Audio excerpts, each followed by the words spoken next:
Hello and welcome to Awaken and Rebuild on the book of Haggai. I am Rebbe Rafi Mala, everybody's Rebbe, and it's been a very long time. I know it's been many weeks since we've had a class. I was sick for a while. I'm still coughing. You'll have to forgive me. The cough hangs on the longest, and I had my son's bar mitzvah, and all kinds of things been going on. So I don't even remember how many weeks it's been since our last class. I know it's been a number, and I apologize.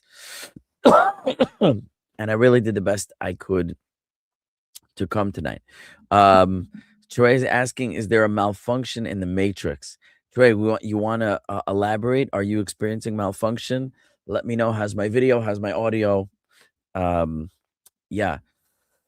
So I was just telling the studio behind the scenes that, last week we had my son's bar mitzvah. He was called up to the Torah for the first time. And this week we pushed off the some of the celebrations until after the school's winter break. So more families would be in town who weren't away for vacation.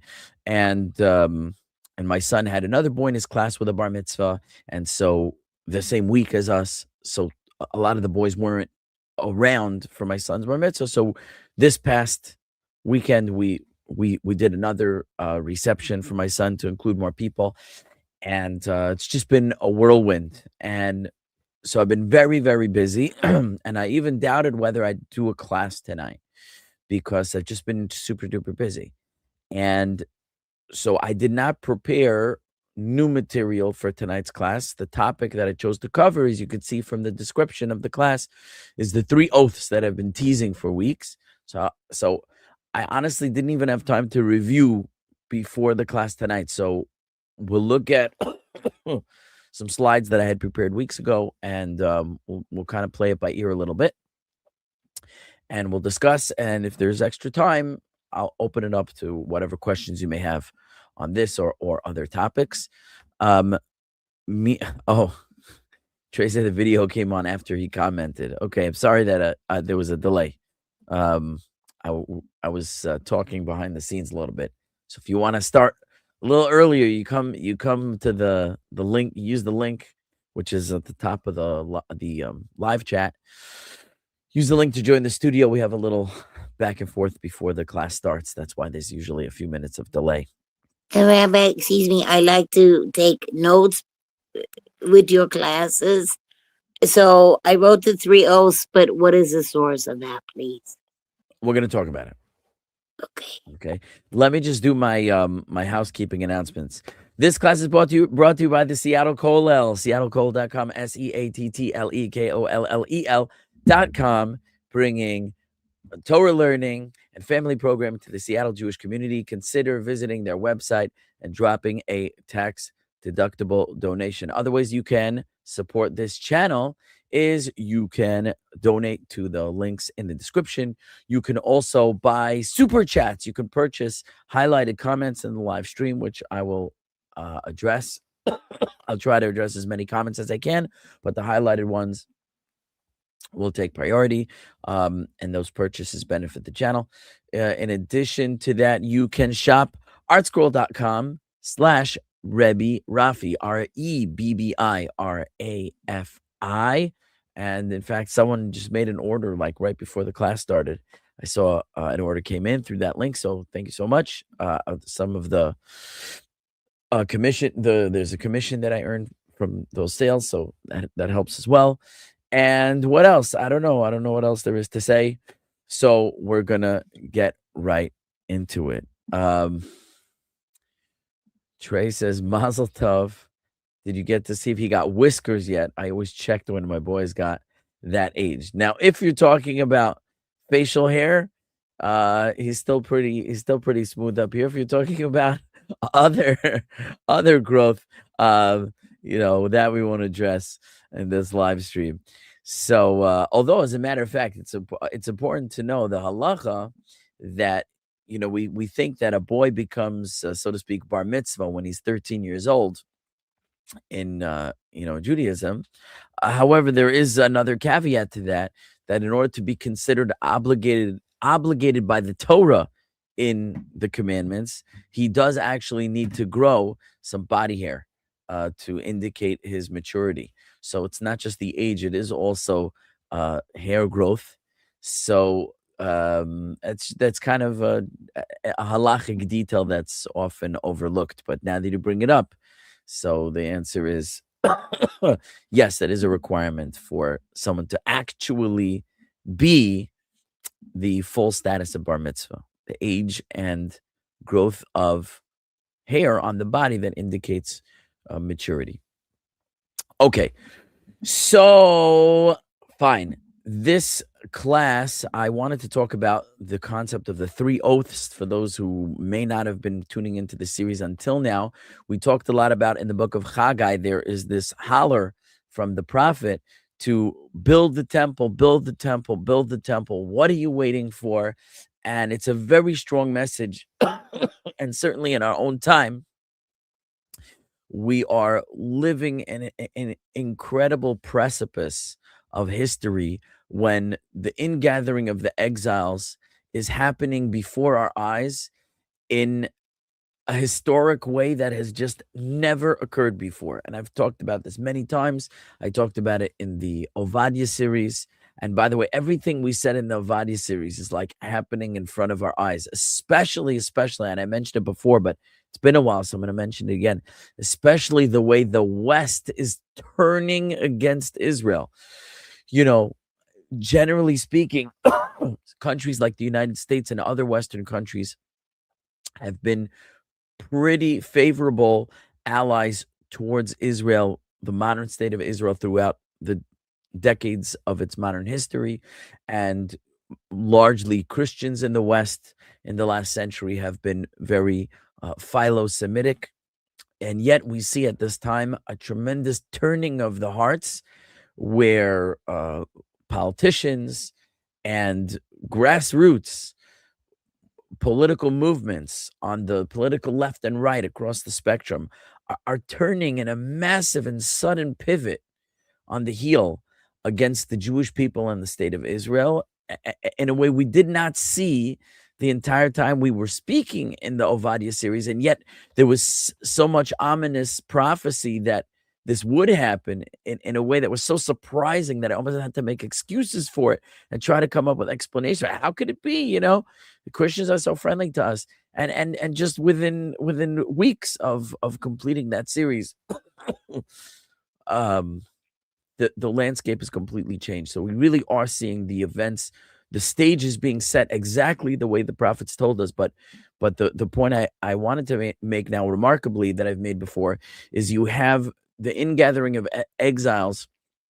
The population now of Jews in the land of Israel is greater than it's been arguably ever, but certainly since the destruction of the first temple. And as we discussed in this series, that even during the second temple time, the Jews did not return to Israel as a majority. They returned only as a minority, and the population remained relatively low compared to world Jewry. And we have really surpassed that in a magnificent way in our own time, where we have almost very close to 50% of worldwide Jewry in the land of Israel, if I'm not mistaken, and a majority, or I should say a plurality of Jews in the land of Israel. And that never happened since the first temple, to have a plural. And what I mean by that is that maybe if you add up all the Jews in the diaspora, that number will be slightly larger than the number of Jews in the land of Israel. But the number of Jews in the land of Israel is greater than the number of Jews in any country anywhere else in the world, including the United States of America. And that's a very recent phenomenon. I'm not going to go too much into that, but really we are seeing magnificent fulfillment of Hashem's prophecies. Message of Haggai, that he's saying Jews, which was a much smaller return. And he's saying, Jews, what are you waiting for? Build the temple. So it speaks very strongly to our hearts of what are we waiting for? And yet, there is, we could find in our sources opposition to this. Now, how do you oppose the prophet? So we have to discuss. One other thing we discussed in this series related is the idea of ascending as a wall, which we saw many passages of the Talmud and the Midrash, how the criticism against the Jews of the Second Temple, and one of the reason that's even given for the demise of the Second Temple was the failure of the Jewish people to, so to speak, ascend as a wall that is in a united manner, and the fact that it was only a trickle of Jews and that it was a minority of Jews, and they didn't come en masse and they didn't come as a majority, led to the demise of the Second Temple. That's a criticism, and yet we will find, as we'll examine tonight, and we examined in previous episodes, just to tease the question, that there is a famous passage in the Talmud which seems to indicate that the Jewish people should not ascend as a wall. So we're going to have to grapple with this conflict. And Bree, you wanted to make a comment? Yes, please. Because I take notes, please. Okay. First of all, these are my questions, so you can remember, please.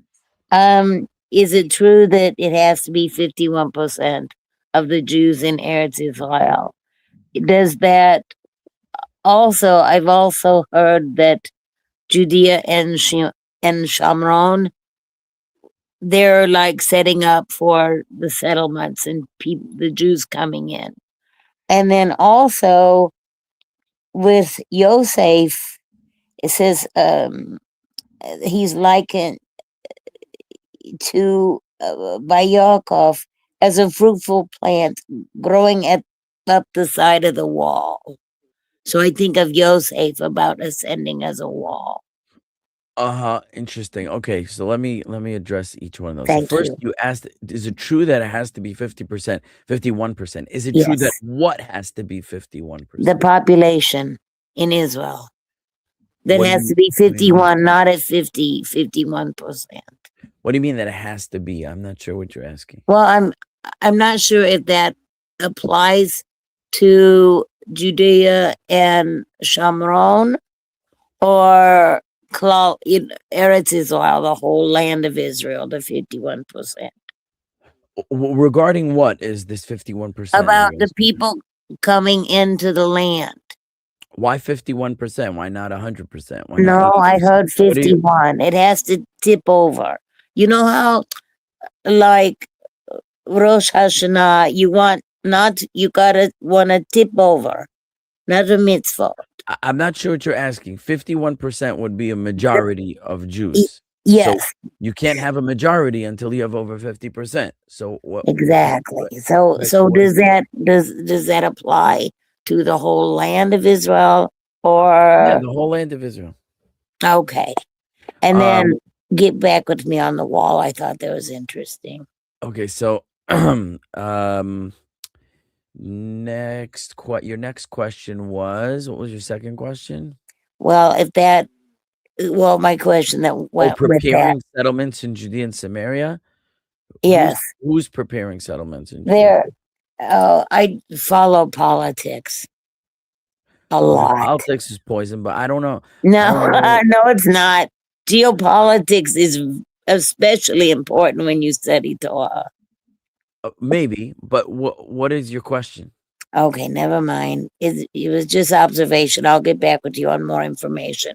And then what about like Yosef, the prophecy of being like a plant ascending as a wall? It says I love Yosef. Benot Alu Ale Shore, something like that. We could look at the passage. Let me see if I could bring it up. But I have to share my screen. Okay, let's see if we could find that passage. Let me share my screen. Meanwhile, okay, here's Safaria Bereshit. It's in this week's parsha. I don't remember exactly where. We'll try to find it. Here's where Yaakov blesses his sons. Yada yada yada yada yada. Okay, so it's right here, chapter 42, verse 22. Let's magnify it for you. Okay. Can you see it where it says here, Bein Porat Yosef, Bein Porat Ali Ayin? So tell me how you translated this.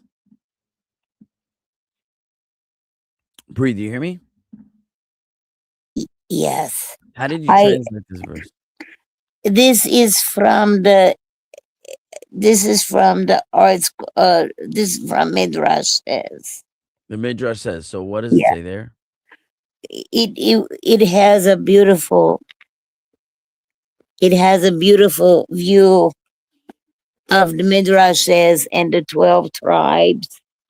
Yeah, but what you were Oh, saying that you were okay. saying a translation of this verse. Could you say what it So was? I'll have to get back with you, but it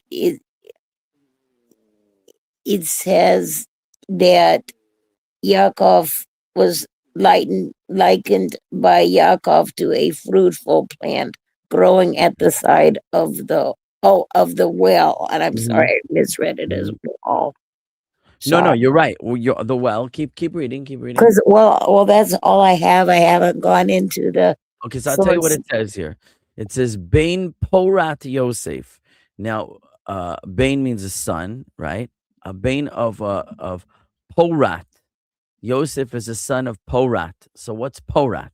Now you are interpreting it as like the word piri, which means a fruit. Okay, so Bain Porat Yosef, which means Yosef is like a a, a fruitful. I don't know what you said. Okay, now Rashi does not translate it that way.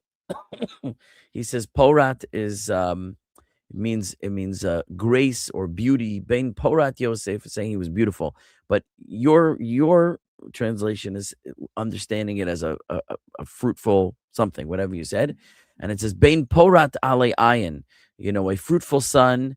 Ale Ayin means upon or over the ayin. Ayin really means an eye, but it also means like an oasis of water.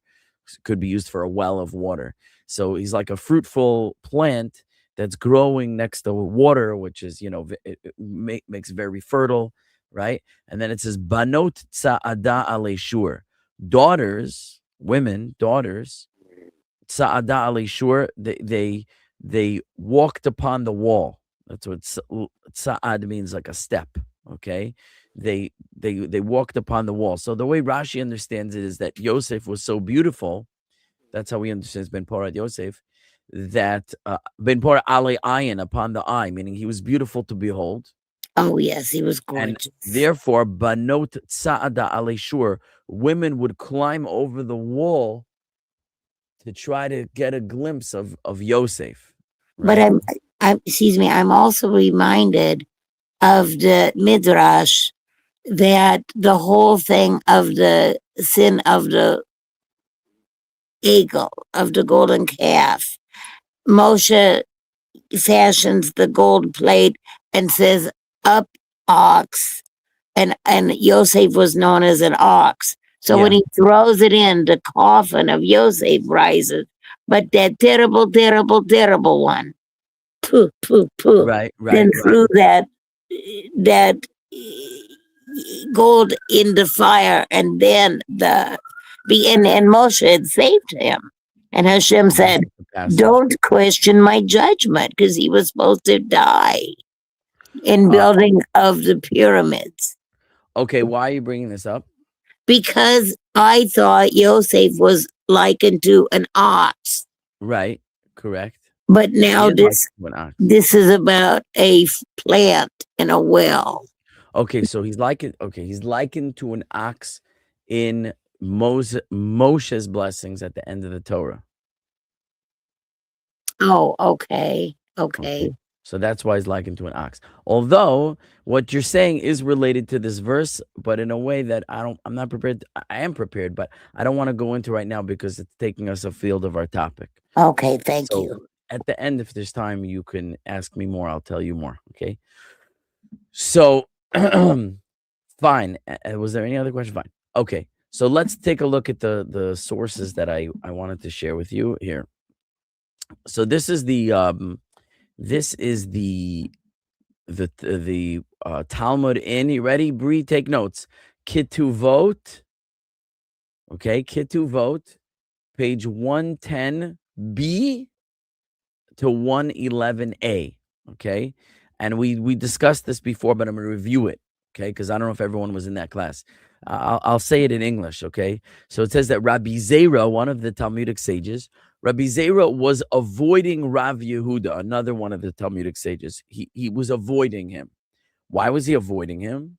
It says because Rabbi Zera wanted to ascend to the land of Israel. But Rabbi Yehuda was of the opinion that anyone who ascended from Babylonia to the land of Israel was transgressing a positive precept. How so? Because the verse in Jeremiah, here, where's my laser pointer? So I'll just, again, even if you can't read it, but you'll follow along, so you know I'm not making it up. I'm reading the text, okay? Because it says in the verse in Jeremiah, you shall be brought to Babylonia, and there you shall be until the day that I redeem them, says Hashem. So, meaning he took the verse hyper literally, that Jeremiah said, you shall be brought to Babel, and there you shall be. It says, there they shall be. They shall be brought to Babylonia, and there they shall be. He understands like a command. Stay there until God redeems you. You have to wait for an act of God for permission to leave Babylonia. Now, Rabbi Zera may not have agreed with him, but he didn't want to argue with him, so he was avoiding Rav Yehuda so he wouldn't be in conflict with him. So the Talmud asks, how did Rabbi Zera understand this verse differently than Rabbi Yehuda? And Rabbi Zera said that the verse was talking about when it says they, it's not talking about the Jews, it was talking about the vessels of the temple. The vessels of the temple will be carried away and they will remain until God redeems them. So then the Talmud asks sort of how would Rav Yehuda respond to this? So Rav Yehuda had another verse that he relied on, which indicated that it wasn't the vessels, it was the people themselves. And that's a verse in Shir HaShirim, Song of Songs, which says, I have made you swear, O daughters of Jerusalem, bitzvaot. Here's the word bitzvaot, which when we taught it, we understood that tzvaot is the plural of tzvi, which is a gazelle. I have made you swear with gazelles, whatever that means. Oh, ba'ilota sadeh, or like the hearts of the field, H-A-R-T, another deer-like creature. And what I made you swear? Im ta'iru ve'im ta'oru et ha'ava ad shetechpat. Now here it's truncated, but that's the verse. That you will not arouse the love until I desire. It's a cryptic passage. I have made you swear, O daughters of Jerusalem, with gazelles or the hearts of the field, that you shall not arouse the love until I desire. So what does that mean? The way it's being understood is that you cannot force the redemption. The daughters of Jerusalem, you're not allowed to force the redemption. Don't arouse the love until God desires it, meaning it requires an act of God to bring about the redemption, and we cannot bring it about on our own initiative. And it's an oath. I made you swear. So this is an oath that the Jewish people took according to Rav Yehuda's interpretation of this verse in Shir HaShirim. So the Talmud now asks, how does Rabbi Zera understand that verse differently? To, so to speak, disagree with Rav Yehuda. He says this, Hahu shelo ya'alu Yisrael bechoma. This means that the Jewish people shall not ascend as a wall. Meaning, and we'll talk about the deers and the gazelles, but meaning individually you can go, but just it means the Jewish people should not ascend en masse to the land of Israel. So Rabbi Zera felt he was allowed to go despite this oath, and Rav Yehuda disagreed. Okay, So the Talmud now turns the question to Rav Yehuda and says, Rav Yehuda, how do you respond to Rabbi Zera's understanding? And the Talmud answers that because there is Hishbati Acharina Ktiv, because it says Hishbati, I made you swear numerous times. And I'm not looking at the commentaries right now, but off the top of my head, I'm understanding it to mean that the additional mentions of swearing indicates that it's a stronger oath than Rabbi Zera is saying that no, you can go individually. The additional repetitions of the oath will indicate that even an individual can return. So then they ask Rabbi Zera, what do you do with the additional? How do you interpret the additional appearances of the oath if you are not understanding like Rabbi Yehuda that even an individual can't return? And so the Talmud answers that according to Rabbi Zera, the additional appearances of the oaths are to indicate additional oaths. And he says it's like the opinion of Rabbi Yossi beRabbi Chanina. Rabbi Yossi beRabbi Chanina made a statement, and Rabbi Zera agrees with this statement. And here's the statement. Rabbi Yossi beRabbi Chanina says, why are there 3 oaths in the book of Shir HaShirim? Here's why. He says, number 1, there's an oath, Shalo Ya'alu Yisrael Bechoma, that the Jews will not ascend as a wall. Another one, that HaKadosh Baruch Hu, the Holy One, blessed is He, made the Jewish people swear, Shalo Yimrdu Be'umot HaOlam, that they would not rebel against the nations of the world. So to speak, we would accept their dominion over us and not try to throw off their dominion. And a third oath that Hashem made the nations swear, Shalo Yishtabdu Bahen B'Yisrael Yoter Midai, that they would not, it literally means not enslave the Jews too much. They wouldn't oppress and persecute the Jews too much. So even the nations were not permitted to persecute the Jews. Well, they broke in a that, harsh way. Rabbi. What? They broke that one. 100%. And we're going to get to that. We're going to get to that. Okay. So then they turn it back to Rav Yehuda. Okay, Rav Yehuda, what do you do with the 3 oaths, right? In other words, Rabbi Zera was able to say that each one of the appearances of the oath indicates a different oath. It's not to emphasize the oath that you said. So meaning to exclude even the individuals from returning to the land of Israel. And so Rav Yehuda responds, and he says, because when it talks about not arousing the love of God, it says, im ta'iru ve'im te'oreru. It uses a double language, a double verb of arousing the love. So the reason it doubles the language of arousing is to double, so to speak, the severity of the oath, that not only can the nation not return, but even the individuals cannot return. So now they turn the question back to Rabbi Zera. Okay, Rabbi Zera, how do you understand the doubling of the verb? So he says, the doubling is needed for the teaching of Rabbi Levi. We use this doubled language to teach a different lesson, which is what Rabbi Levi taught. And what is that? He says, why are there 6 oaths? So Rabbi Levi, rather than interpret them as 3 oaths, the doubling of the verb of you shall not arouse makes each oath into 2 oaths. So he says there's really 6. What are the 6?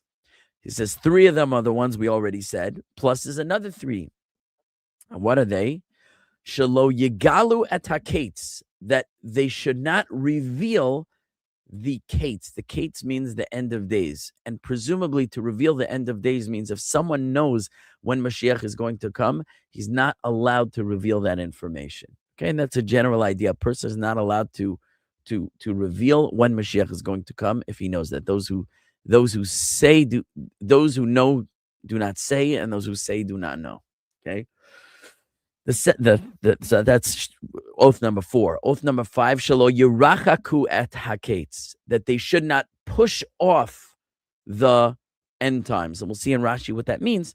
But simply, they shouldn't push off the end times means they should not cause the end times to come later than necessary. And we've discussed in other classes that the redemption can come sooner or later based on our merits. So Rashi says the Jews should not become so sinful that they are causing the redemption to be delayed. Okay, so that's another oath. We cannot sin excessively such that the redemption will be delayed. But Rashi is going to bring a second interpretation, which is striking. We'll see that soon. And the 6th oath is Shvishalo Yegalu Hasod Lagoyim. They should not reveal the secret to the nations. What secret is it talking about? Stay tuned. Okay, so those are the 6 oaths. Again, the Jews shall not ascend as a wall. The Jews shall not rebel against the nations of the world. The nations of the world shall not oppress the Jews excessively. And the next 3 are what? Not to reveal the end times, not to push off the redemption, and not to reveal the secret to the goyim. Woo. Okay, continuing here. Now they interpret the and we mentioned this before.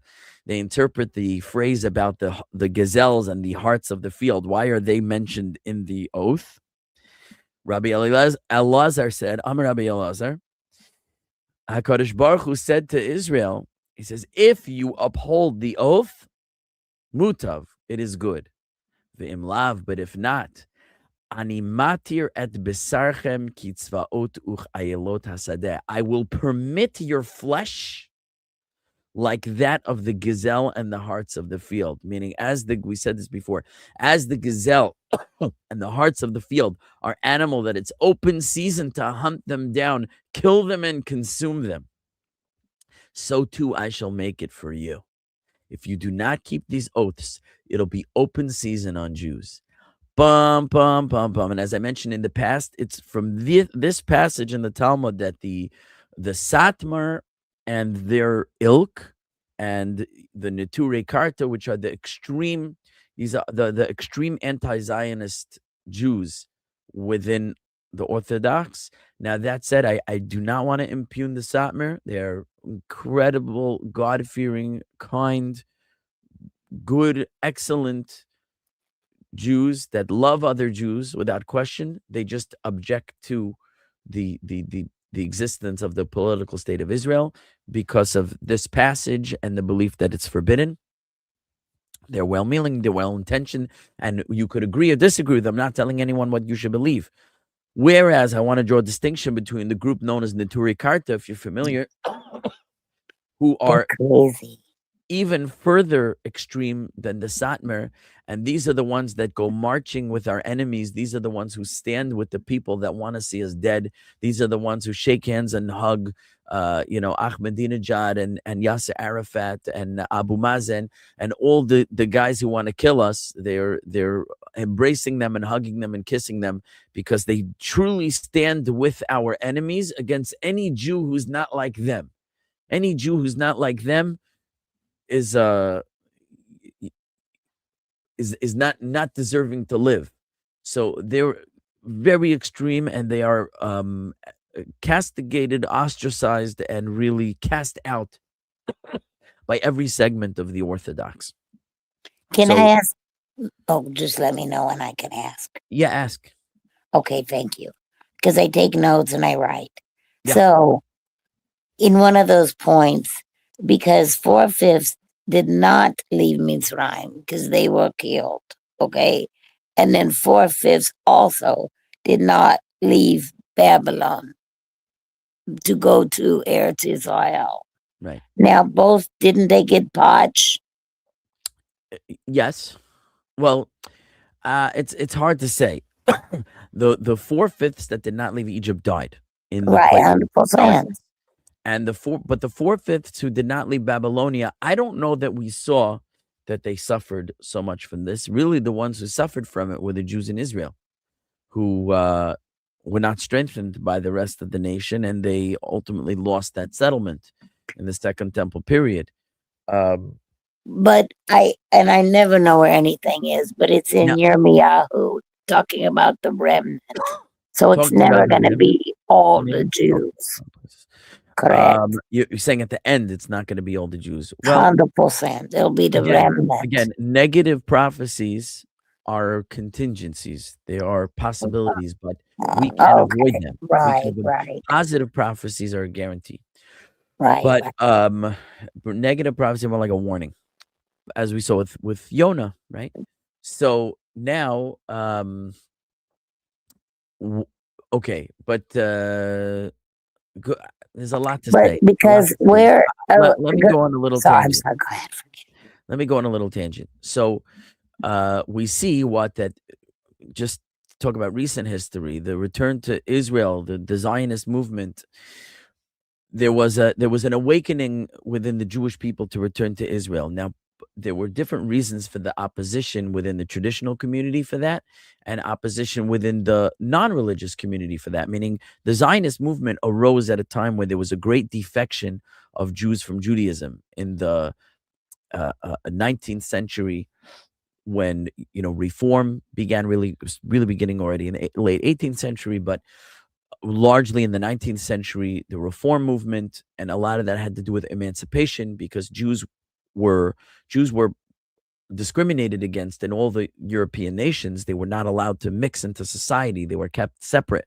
But because of modern movements like the American Revolution and the French Revolution and so on, that bringing ideas of freedom and equality for all men to Western societies, suddenly the Christians had a problem, is that they were preaching freedom and equality for all men, and yet they had this population of Jews that they were treating very badly. So there was a big debate among the Christians, but it was ultimately more or less settled that they would emancipate the Jews as well.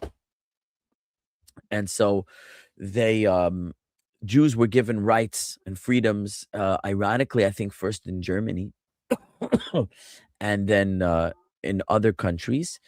And when Jews achieved this freedom, there was still a kind of a quasi-discrimination, because as long as they held on to their traditions and were different than Christians, they still were looked at as other and could not mix into society and could not really succeed in society. So there was a mass defection at that time of Jews from tradition, and there was a beginning of movements like Reform, which basically got rid of just about almost all of Jewish tradition, and embraced almost totally Christianity except for Jesus.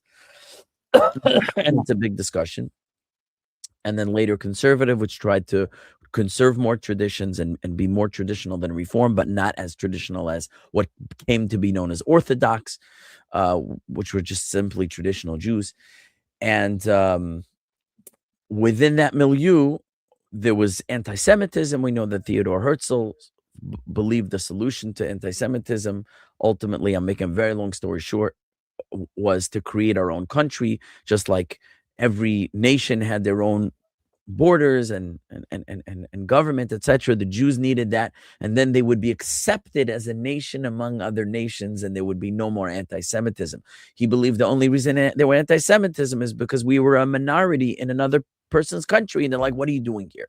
But if we would be our own country, they would say, oh, just like we respect the French and we respect the Italians and we respect the Germans, we'll respect the Jews, right? That didn't quite pan out at all.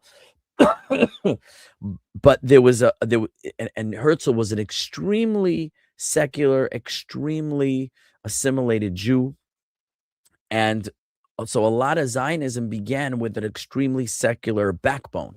And so that brought a lot of opposition from the traditional community, who believed that Zionism was an anti-traditionalist movement, which it largely was, that wanted to divorce Jews from their traditions. So that's where some of the opposition to Zionism came within the Orthodox world. Other opposition came from movements like Satmar on the basis of this Talmudic passage. Even if we'd all be Orthodox, you can't foment the redemption without an act of God. Okay. And however, there was also some Zionist fervor within the traditional camp. They said, "What do you mean?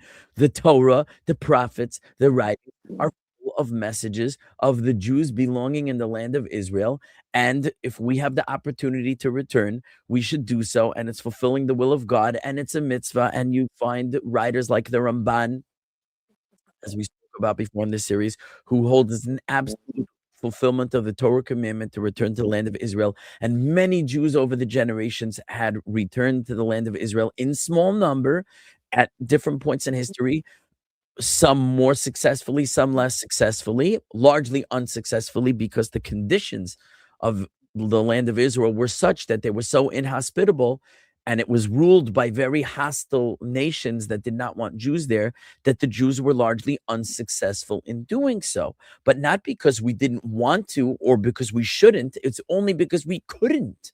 But if we can, we absolutely should. And that was another position within the Orthodox community. So within the Orthodox, you had pro-Zionist, you had anti for religious reasons, saying the Zionist movement is led by heretics who want to take Jews away from Torah, and we refuse to cooperate with them. And those who had the view, no, it's a religious obligation not to go to the land of Israel at this point in time. Within the secular world, you had the secular Zionist movement who believed what they believed for reasons that we described. And then you had the opposition to Zionism by Jews who said, what do you mean? We've relinquished this tradition. We want to be part of modern society. We want to be accepted by our Christian neighbors. We want to be accepted in the countries we live. And we can't do that if we keep yearning to go back to the land of Israel. We need to just completely let go of that. And the Reform movement did that on an official basis. They struck every reference to the return to Zion from their liturgy. And they said, Berlin is our Jerusalem. That's what they said. Berlin is our Jerusalem, if you can imagine such an ironic statement. But why did I go on that? Because what happened in the end? Jews were beginning to migrate to the land of Israel, and there were people shouting, no, no, no. And there are people quoting this Talmudic passage of, God's going to kill the Jews and whatever. And then you had the Holocaust. Okay. Now there is a book on this topic. It's an excellent book that I recommend to everyone to read. It has a Hebrew title. Even the English version of it has the Hebrew title, Eim Habanim Semecha. Eim Habanim Semecha, which is written by Rabbi Yisachar Shlomo Teichtal. Now, Rabbi Yisachar Shlomo Teichtal was a Hasidic Jew living at the time of the Holocaust, a very great scholar from the, if I'm not mistaken, the Munkach sect of Hasidim, who were aligned religiously and politically with the Satmar against Zionism for the reasons that we've described. Now, he flipped his position. When he saw the Holocaust, he said, it can't be. Here, we had people clamoring to return to Israel, and we are saying, no, no, no. And now the nations in the diaspora are swallowing us whole and destroying us. It's clear that the Jews who chose to ascend to the land of Israel were right, and the Jews who clung to the diaspora lands are being liquidated because they have defied God's will. God called for the redemption. He awakened in our people a spirit of redemption. We didn't heed the call, and now we're suffering the consequence. And he said that it was equivalent to the sin of the spies, that the 12 spies who entered the land of Israel were the greatest of the nation. They didn't get to be the nasi, the prince of the tribes, by being schlumpers. These were the greatest our nation had to offer. These were the highest caliber Jews, the most righteous, the most pious, and the most scholarly. And yet they returned and gave an evil report about the land of Israel. And they said, don't ascend. Even though God was saying ascend and Moshe was saying ascend, they said, don't ascend, for all the reasons they said, right? And we could spend a lot of time discussing why they did that. But the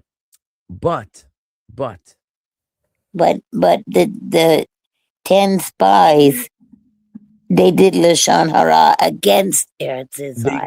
They spoke Lashon Hara against the land of Israel, and it was the minority, which was Kalev and Yehoshua, who said to ascend. They were right, but because the majority of, so to speak, the sages of the time said don't go, and the people listened to them, that entire generation was wiped out. And he said, we're repeating the same mistake today. We have great rabbis getting up and saying, don't ascend to the land of Israel. Now, there were other rabbis who were saying, yes, you should. This is not saying that all the rabbis were wrong, but those who ended up being in the majority, who did not follow the call to ascend to the land of Israel, he said, now that we've become guilty in the sin of the spies, our generation is being wiped out. And so he turned the other way. So you could look at it two ways. God, did God make our flesh open season because of Zionism or because of anti-Zionism, right? So anyway, I'm getting off the source material, and we're almost out of time. So let me move forward. May I ask quickly, please? Very quickly. Yes, what constitutes like a majority? Is it like when you said, like, can 10 people go, but not 100 people at a time? I'm just you want to say what's called en masse? Yes. Good question. I'm not prepared to address. Get back with me, please. Thank you. At this moment. Let's see what we can see in the source material in the time we have remaining. Okay, so I told you that Rashi has an interesting interpretation where it says you're not allowed to distance the redemption. So Rashi says with their sins, right? But he says there's another version of the text that rather than saying lo yirachaku, they shouldn't distance the redemption. It says lo yidchaku. Yidchaku means to push or to press, and that means they should not press especially hard to bring the redemption sooner. And Rashi says it in these words: "Shelo yirbu b'tachanunum al kach yoter midai." We shouldn't pray too much for this. The Jews should not pray too much. But that's what we pray for. We anticipate. So it's very interesting that Rashi offers this as an alternative text of changing the resh to a daled, which is a very similar letter.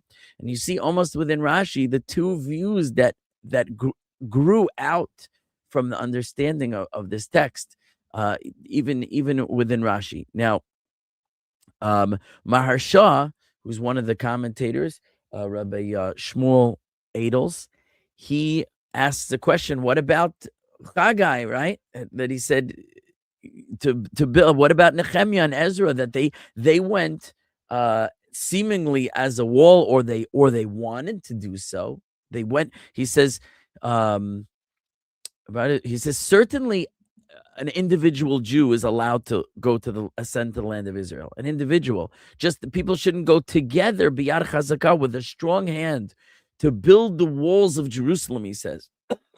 So what about Nehemiah, right? Nehemiah, Ezra, that it says, let us build the walls of the city. He says these words, Birshut HaMelech Haya, they had permission from the government. If you have permission from the government, it's different. But we're talking about opposing the nations. But if you have permission for the nations, that's something else. Okay, now I have more commentaries here, but I don't have time to go into it. So I want to quickly go to the solution, okay?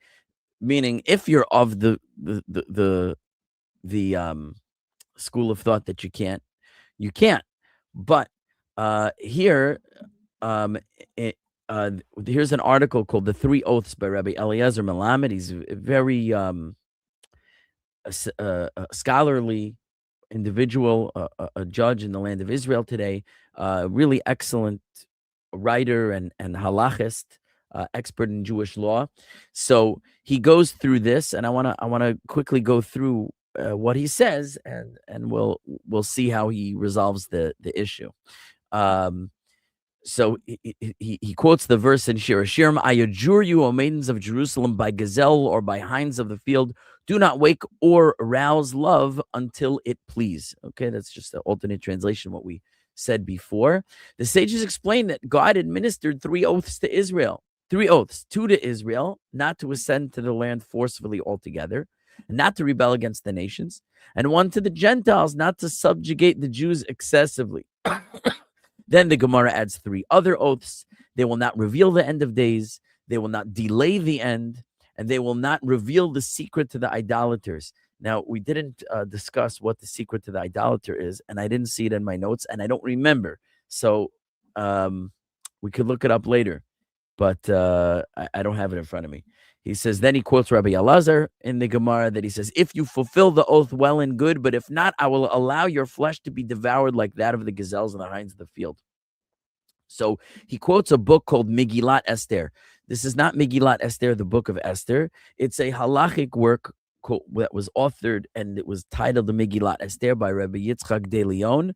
And he was essentially one of these, maybe you might call him an anti-Zionist writer who said that there was no,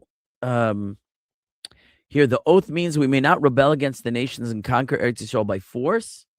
And that's what it means. They may not ascend on a wall or as a wall. And he concludes there's no mitzvah to settle Eretz Yisrael until the Messiah arrives. Okay. However, he writes, this is Rabbi Eliezer Melamed, the author. He says, however, the rest of the great Rishonim, the early authorities, and Achronim, the later authorities, maintain that the mitzvah of settling Eretz Yisrael is fixed and eternal, as Ramban states, as I mentioned to you, and as Shulchan Aruch and the Shulchan Aruch itself and the Pischei Tshuva assert. Thus, one should not infer from this Aggadic statement, again, a statement of Aggada means like a homily, that the mitzvah of Eretz Yisrael no longer applies. In other words, he's drawing a distinction between the homiletic passages in the Talmud and the halachic passages in the Talmud. And he says this is a homiletic passage. It's not a legal passage, and we don't take it as a matter of law. Okay. He says many interpretations have been given for these 3 oaths. Some of them imply we must not precipitate the end of days by ascending to the land by force without first considering the matter realistically. So, in other words, don't just do it without thinking it through, without a plan, sort of impetuously, right? Okay. Right? There's no reason to fear that because of the hardships of exile and the protracted period of longing for redemption, people will ascend to Israel impetuously without any practical means by which to build the land and defend themselves against the nations of the world. Like, don't do that, because this will lead to destruction and crisis instead of redemption. Therefore, God made us swear that we will not return before carefully calculating our actions. Don't be impetuous, but you can be calculated. Rather, we shall ascend and build the land gradually in coordination with the nations of the world, or by way of manifest miracles if we deserve the I will speed it in form of redemption, meaning that we find, as I've mentioned before in the prophets, 2 ways that the redemption can come about.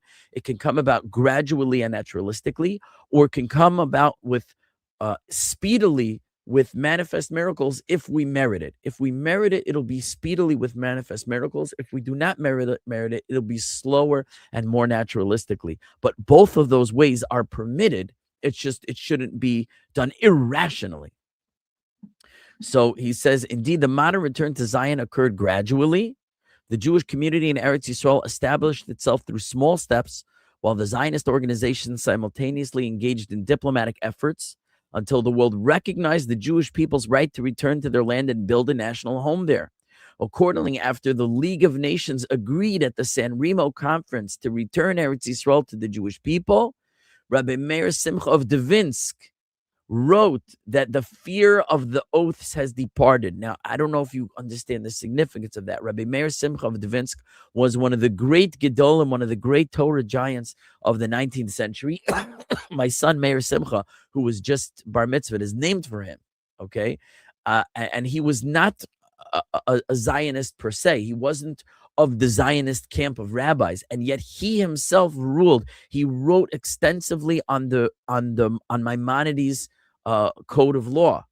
So he himself declared that after the League of Nations, so he must have lived into the 20th century when the League of Nations, following World War I, ratified the right of the Jewish people to self-determine in the land of Palestine, he said, once the nations have themselves agreed to it, we are allowed now to do it. The oath is no longer binding.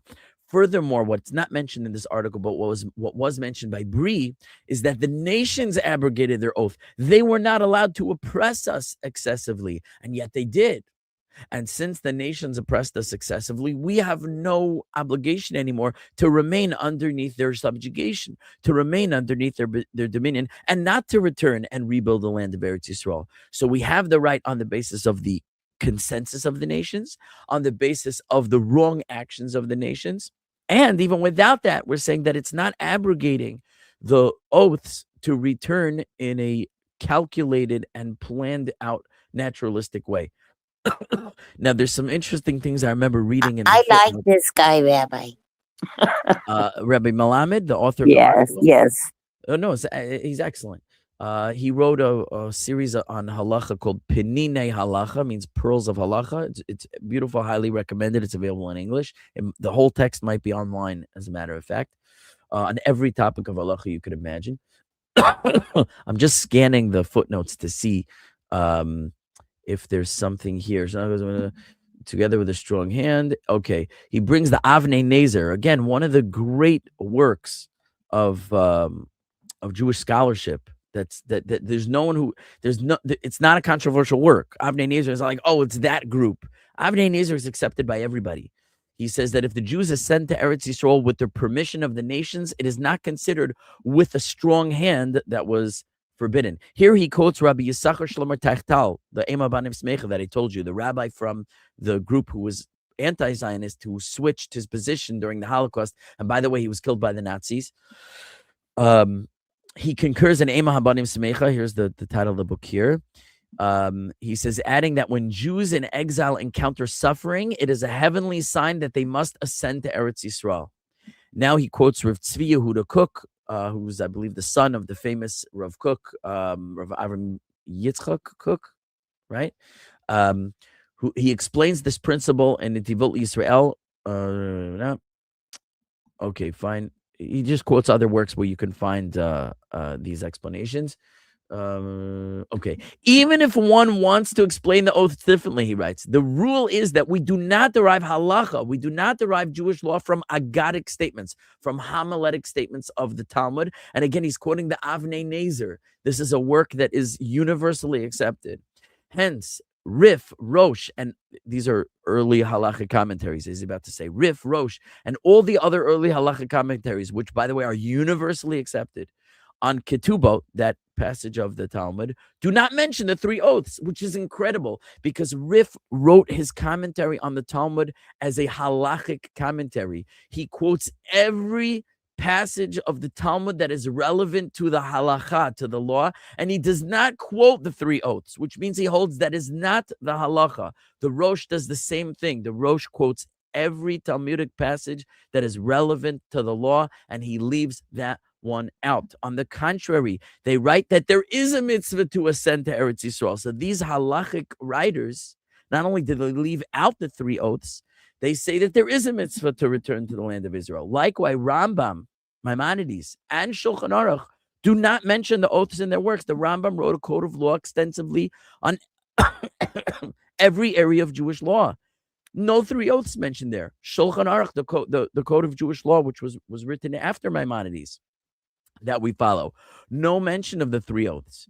Pnei Yehoshua, which is a commentary on the Talmud, which is again universally accepted on Ketuvot, points out that Yoma 9b, which we mentioned in our series already, implies the opposite, that the redemption did not come because the Jews did not ascend as a wall. Listen to this.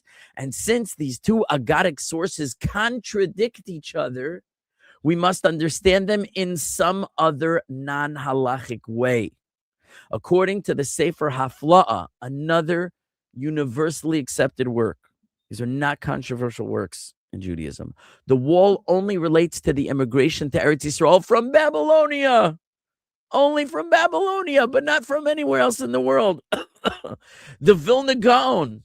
The Vilna Gaon, is there any more revered name in Jewish history than the Vilna Gaon? The Vilna Gaon writes in his commentary to Shir HaShirim that the oaths relate to the construction of the temple, warning us not to be overly eager and build it without divine authorization given through a prophet. Okay, that's the Gaon. According to Rabbi Tzadok HaKohen of Lublin, who I believe is one of the great Hasidic writers, even Megillat Esther, that work we quoted before, that was wrote that there's no mitzvah to settle the land of Israel until Mashiach comes. He says even that work would agree that there's a mitzvah to settle Eretz Yisrael nowadays, meaning that was in his time. But in our time, he would agree based on the new circumstances. He doesn't write in the footnote why there's a change. But again, maybe because of the agreement of the nations, maybe because of the persecution of the nations, maybe other reasons. but even now, the Megillah Esther would agree that it does that there is a mitzvah. And he gives some more sources. Okay, so that's about all the time I have. But I wanted to build up the problem, show you the problem, introduce the problem, discuss the different approaches to the problem, and show you what I find is a very a thorough and effective treatment of the problem to show why we need not be concerned with. Can I ask oaths, 1 second, with the three oaths as opposition to the idea of ascending and building the land of Israel. But now it's really late and I have to go. Well, quickly, not to reveal the secret to the goyim. Oh, not to reveal a secret. Okay, so to the idolaters. So here, what's the secret? Here, let's see. Thank you. Okay,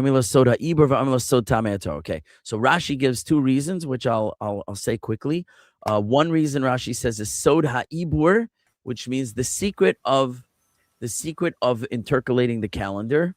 Okay, whatever. I don't have time to get into the intercalation of the Jewish calendar, which is a very complex mathematical system that we use in calculating our calendar, and we're not supposed to share that calculation with them.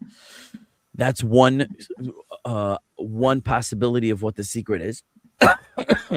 And the second thing that Rashi says here is Amrila Sod Ta'amei HaTorah is the secret explanations of the Torah, meaning essentially what you might call the Kabbalistic understanding of the Torah is not to be shared with the nations, which is essentially true. You know that as far as like Torah study that's permitted for non-Jews, for example, the study of Kabbalah is not among the permitted areas of Torah for non-Jews to study, so we're not meant to reveal that to them, and that, according to Rashi, may be what the Talmud is referring to, of not revealing, so to speak, the secret to the non-Jews, means the hidden mystical interpretations of the Torah. Okay, I gotta run. Okay, thank you for spending time with me tonight. Hopefully we'll be on again. You'll hear from me again next week. Okay, everybody have a great night. I see there's a lot of comments in the chat. I hope everyone enjoyed reading them. I don't have time to address them, so we'll see you next time. Bye-bye. Bye-bye. Good night.